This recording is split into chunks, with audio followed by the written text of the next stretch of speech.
कर्म हमारे श्रेष्ठ बनेंगे, कर्म हमारे श्रेष्ठ बनेंगे जब हम खुद पर गौर करेंगे। कर्म हमारे श्रेष्ठ बनेंगे जब हम खुद पर गौर करेंगे। जैसा कर्म हम करेंगे हमें देख कर और करेंगे। जैसा कर्म हम करेंगे हमें देख कर और करेंगे। कर्म हमारे श्रेष्ठ बनेंगे।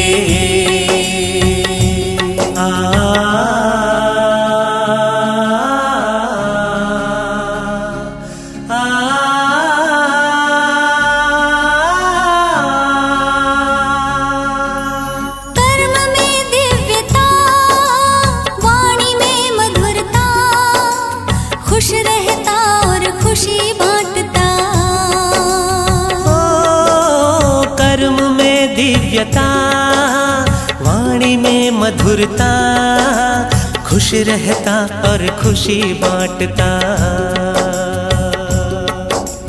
निर्मोही के तौर करेंगे, निर्मोही के तौर करेंगे जब हम खुद पर गौर करेंगे। जैसा कर्म हम करेंगे हमें देख कर और करेंगे। ओम शांति। आज 26 नवंबर 2021। बाबा कहते मीठे बच्चे, स्वयं को राजयोगी समझ विकारी संबंधों से ममत्व निकाल दो। सिर्फ तोड़ निभाने के लिए साथ रहो।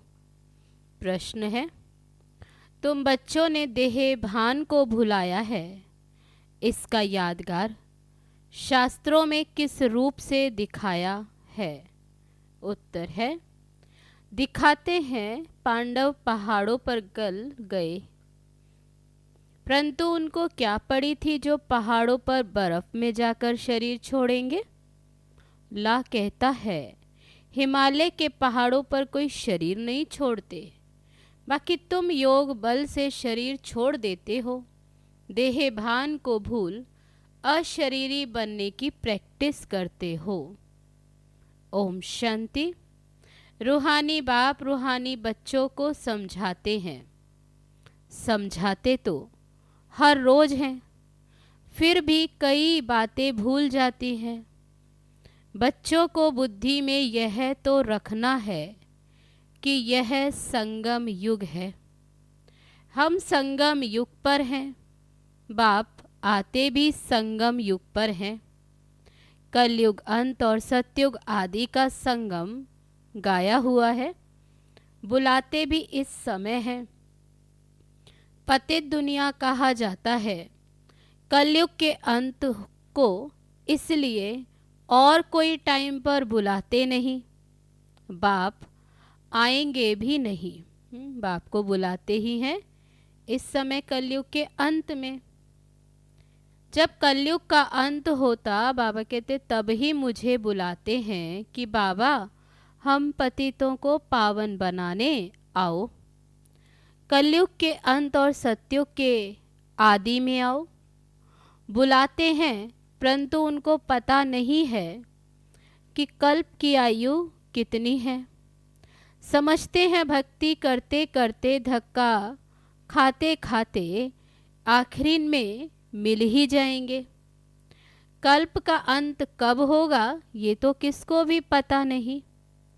याद करते ही तब हैं जब कलयुग का अंत होता है। सतयुग त्रेता में तो है ही सुख, द्वापर में इतना दुख नहीं होता। कलयुग में मनुष्य जब बहुत दुखी होते तब बाप को पुकारना शुरू करते हैं। तमो प्रधान माना दुखी, तब ही पुकारेंगे ना। बाबा कहते जब दुखी होते तब पुकारते, हे दुख हरता सुख करता आओ। दुख के बंधन तो बहुत हैं, दुख के टाइम ही भगवान को पुकारते हैं कि इस बंधन से छुड़ाओ। जब कोई रास्ता नहीं मिलता है तो बहुत जोर से पुकारते हैं, परंतु फिर भी पाते नहीं। जैसे भूल भुलैया होता है ना, जहाँ से भी जाते हैं रास्ता नहीं मिलता, जब थक जाते फिर चिल्लाते हैं। तो यहाँ भी मनुष्य जब बहुत दुखी हो जाते तब चिल्लाते हैं कि हे दुख हरता सुख करता, हे अंधों की लाठी। इस समय ही पुकारते हैं, हे अंधों की लाठी आओ, अभी तुम संगम पर हो। एक तरफ है पांडव और दूसरी तरफ है कौरव। अंधा उनको कहा जाता जो रचयिता और रचना के आदि मध्य अंत को नहीं जानते। सज्जे उनको कहा जाता जो बाप द्वारा रचता और रचना को जान गए हैं। तुम तो समझते हो हमको राज्य भाग्य मिला है, तब तो चित्र दिखाते हैं। सत्युग है शिव बाबा का स्थापन किया हुआ, इसलिए उनका नाम पड़ा शिवालय। फिर विकारी बनते हैं तो वाम मार्ग की स्थापना होती, इसलिए इसको वैश्यालय कहा जाता। सत्युग है शिवालय, कलयुग है वैश्यालय। तुम संगम युगी ब्राह्मणों को ये मालूम है कि अभी हम ना वैश्यालय में हैं और ना ही शिवालय में हैं। हम शिवालय में जा रहे हैं। अभी वैश्यालय विकारी संबंधों से हमारा ममत्व निकल गया है। अभी है हमारा भविष्य के संबंधों से ममत्व। अभी हम राजयोगी हैं, वे हैं योगी, उनसे हमारा क्या कनेक्शन। फिर भी तोड़ निभाने के लिए रहना तो अपने घर में ही है। फिर भी ब्राह्मणों से बहुत कनेक्शन रहता है, क्योंकि ब्राह्मण जितनी ऊंच सेवा और कोई नहीं कर सकते। रूहानी सेवा करने बाप ही निमित्त बनते हैं। वह बाप भी है, टीचर भी है और गुरु भी है। सत्य बाबा सत्य टीचर सतगुरु भी है।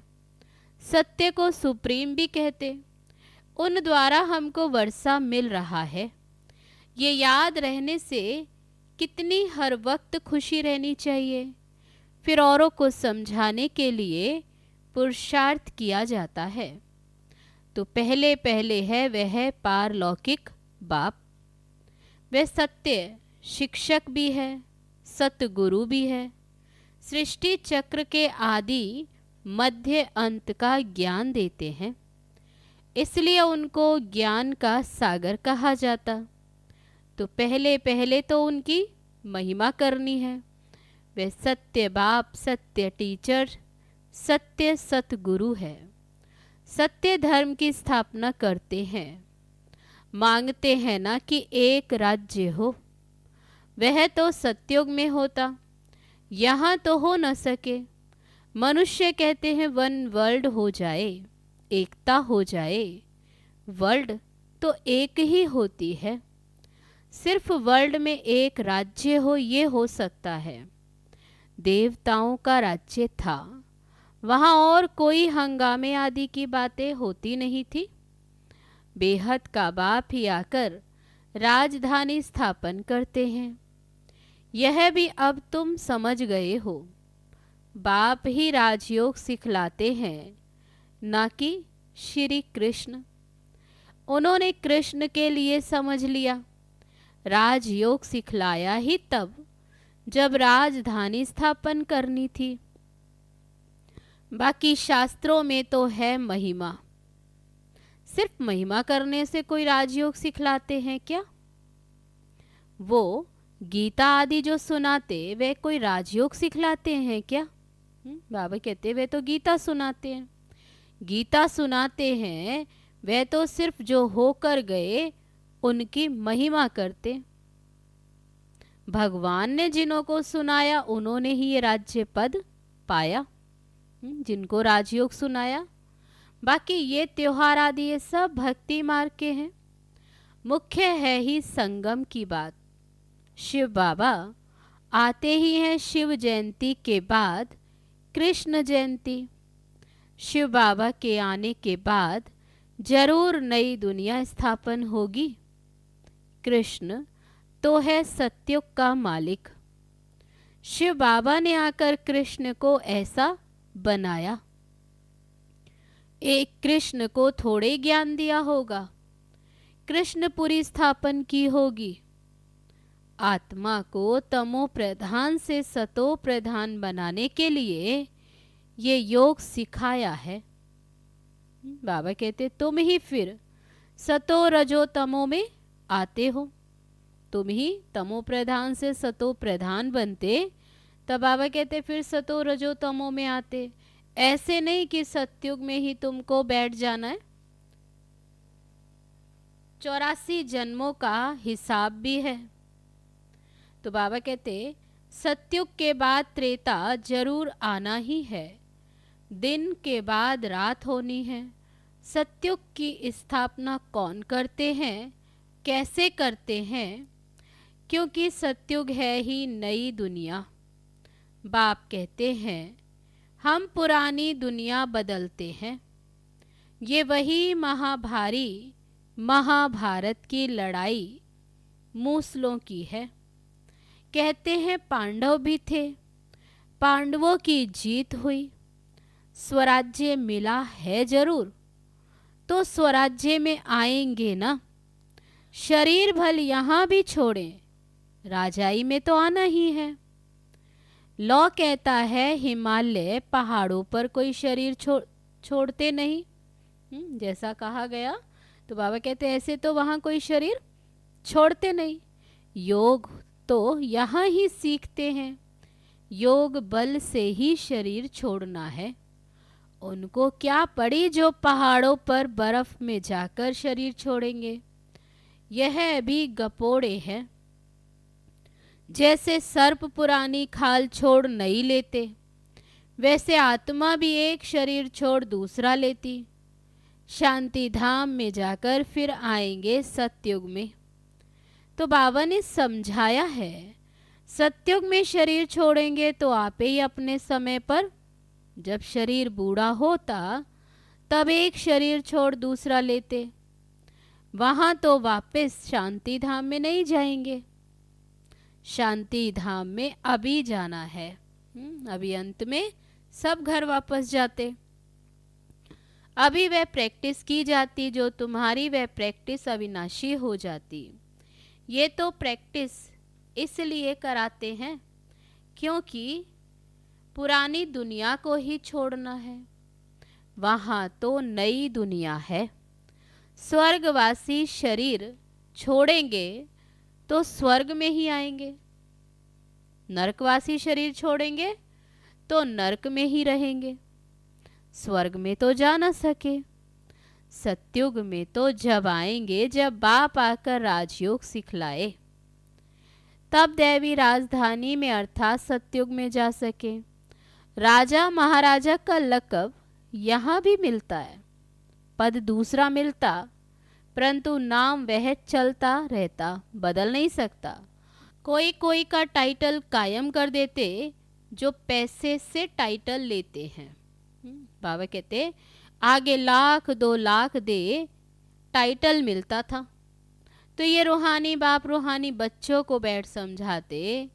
उनको कहा जाता स्पिरिचुअल फादर, आत्माओं का बाप, जिसको बुलाते ही हैं कि हे बाबा आओ, आकर हमको पतित से पावन बनाओ।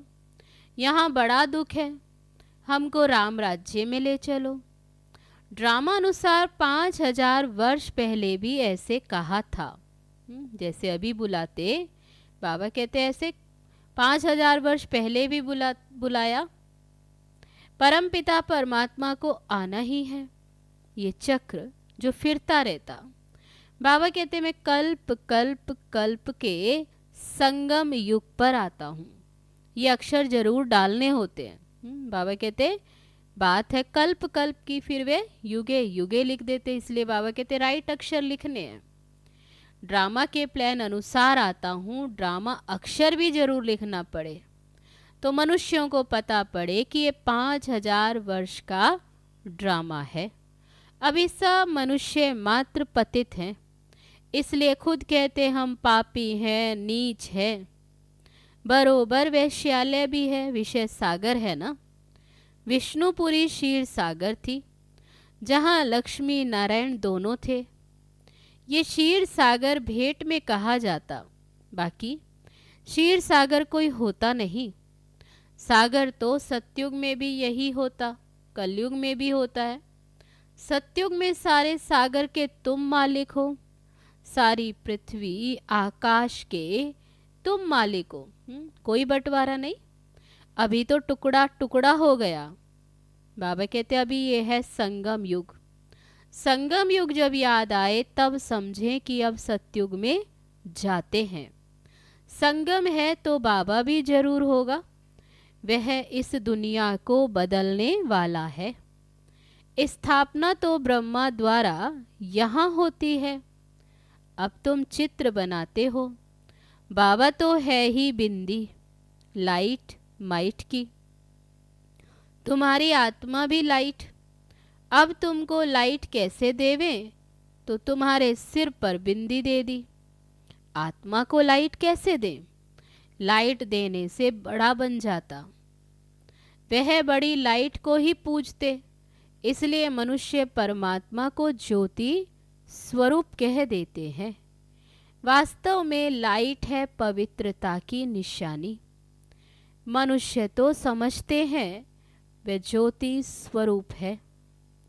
बिंदु को अगर लाइट भी छोटी दें तो फिर पूजा कैसे होगी, इसलिए वह बड़ा कर देते। बाबा कहते हैं मैं परम आत्मा सुप्रीम सोल हूँ, जिसको तुम परमात्मा कहते हो। परंतु छोटी बिंदी की पूजा कैसे हो, लाइट कैसे दें? कोई लिंग की पूजा करते हैं, साहूकार है तो हीरा गोल बनाकर उनकी पूजा करते। नाम तो शिवलिंग ही रखेंगे, है तो स्टार, और कोई चीज नहीं। तो ये बड़ी गुह्य समझने की बातें हैं। बाबा कहते आत्मा कोई छोटी बड़ी नहीं होती, नहीं तो फिर फिट कैसे हो। अभी तुम जैसे अपनी आत्मा को जानते हो, वैसे तुम बाप को भी जानते हो। आत्मा बाप को बुलाती है, तुमने अपनी आत्मा को देखा है? बाबा पूछते तुमने अपनी आत्मा को देखा है? तो फिर परमात्मा को कैसे देखेंगे? हाँ, दिव्य दृष्टि से देख सकते हो। सो तुम जबकि जानते हो, फिर देखने से फायदा ही क्या? तुम खुद को भी जानते हो, शिव बाबा को भी जाना, तो बाबा कहते फिर देखने से क्या फायदा? ये तो पढ़ाई पढ़ने की है, जिससे तुम मनुष्य से देवता बनते। ये है फ्यूचर नई दुनिया के लिए पढ़ाई। ये लक्ष्मी नारायण कहाँ ऐसे कर्म सीखे जो इतना उच्च पद पाया? तो संगम पर। कहाँ ऐसे कर्म सीखे? तो बाबा कहते अभी संगम पर। बाबा कहते मैं संगम पर ही आकर तुमको नई दुनिया के लिए ये पढ़ाई पढ़ाता हूँ। बाबा प्रदर्शनी में तार देते हैं, उसमें भी ये लिखना है कि ये संगम युग है। बाप कहते हैं तुम हमसे बर्थ राइट ले सकते हो, अपना जन्म सिद्ध अधिकार ले सकते हो भविष्य 21 जन्मों के लिए। संगम युग अक्षर जरूर लिखना है, एक्यूरेट जो तार जाती उसकी कॉपी वहाँ लगानी है। बड़े अक्षरों में ये लिख देना चाहिए, दिन प्रतिदिन क्लियर होता जाता। नीचे लिखते हैं बाप दादा। शिव बाबा जो आत्माओं का बाप है, वह प्रजापिता ब्रह्मा द्वारा सिखलाते हैं। बाप कहते मुझे शरीर का आधार तो चाहिए ना। शिव तो है निराकार, उनको तो अपना कोई शरीर है नहीं। ब्रह्मा विष्णु शंकर तो सूक्ष्म आकारी हैं, बाकी तो सबको शरीर है। बाबा कहते मुझे शरीर है कहाँ? है, परंतु ऐसे तो नहीं कि मैं नाम रूप से न्यारा हूं। बहुत क्लियर बच्चों को समझाता हूं, मैं हूं निराकार, परंतु जब मैं आता हूं तो मुझे शरीर तो जरूर चाहिए। तब बाबा कहते बिना शरीर तुमसे बात कैसे करूं? हाँ, मैं गर्भ में नहीं आता हूं, मैं खुद बतलाता हूं कि मैं इस साधारण तन में आया हूं। यह पहले पूज्य था, सतयुग में था तो बाबा कहते पूज्य था, अब पुजारी बना। माला भी है, पहले शिव बाबा फिर 2 दाने। प्रवृत्ति मार्ग है ना, अभी तुमको पता है प्रवृत्ति मार्ग की ही माला है। जो प्रवृत्ति मार्ग में पतित थे, अब शिव बाबा की मत से वह पावन बन सृष्टि को पावन बना रहे हैं। इसलिए यादगार माला बनी हुई है, रुद्रमाला और विष्णु की वैजयंती माला। बाबा कहते ब्राह्मणों की माला नहीं बनती, कोशिश की थी बनाने की ब्राह्मणों की माला, परंतु नहीं बनी, इसलिए माला बनाना अव्यक्त नाम देना छोड़ दिया। नाम जो यहाँ के थे वे नाम यहाँ ही छोड़ फिर वही अपना पुराना नाम लेकर भाग जाते, बाबा का बनकर, बाबा से नाम लेकर, और फिर पुरानी दुनिया में चले जाते। तो बाबा कहते उनको उस नए नाम से कोई बुलाएंगे नहीं। तो बाप हमारा बाप टीचर गुरु है, ऐसे बाप को तो बहुत लव से याद करना है, परंतु माया ऐसी है जो भुला देती है, इसलिए अवस्था डगमग होती, मुरझाए पने की फीलिंग आती। शिव बाबा की याद से फिर खड़े हो जाते। बाबा फिर कहते बाबा को याद करो, तो फिर खड़े हो जाते। अच्छा, मीठे मीठे सिकिल दे बच्चों प्रति माता पिता बाप दादा का याद प्यार और गुड मॉर्निंग। रूहानी बाप की रूहानी बच्चों को नमस्ते। हम रूहानी बच्चों की रूहानी बाप दादा को नमस्ते नमस्ते। ओम शांति। अब है धारणा के लिए मुख्य सार। पहली पॉइंट, विकारी संबंधों से ममत्व निकाल देना है, भविष्य के नए संबंधों से बुद्धि योग लगाना है। दूसरी पॉइंट, औरों को समझाने के लिए हर वक्त खुशी में रहना है, सत बाप सत शिक्षक और सत गुरु की श्रीमत पर चल अंधों की लाठी बनना है। अब है आज का वरदान। कोमलता को कमाल में परिवर्तन कर माया जीत बनने वाले शक्ति स्वरूप भव। शक्ति स्वरूप बनने के लिए कोमलता को कमाल में परिवर्तन करो। सिर्फ स्वयं के संस्कारों को परिवर्तन करने में कोमल बनो, कर्म में कभी कोमल नहीं बनना, इसमें शक्ति रूप बनना है। जो शक्ति रूप का कवच धारण कर लेते हैं उन्हें माया का कोई भी तीर लग नहीं सकता।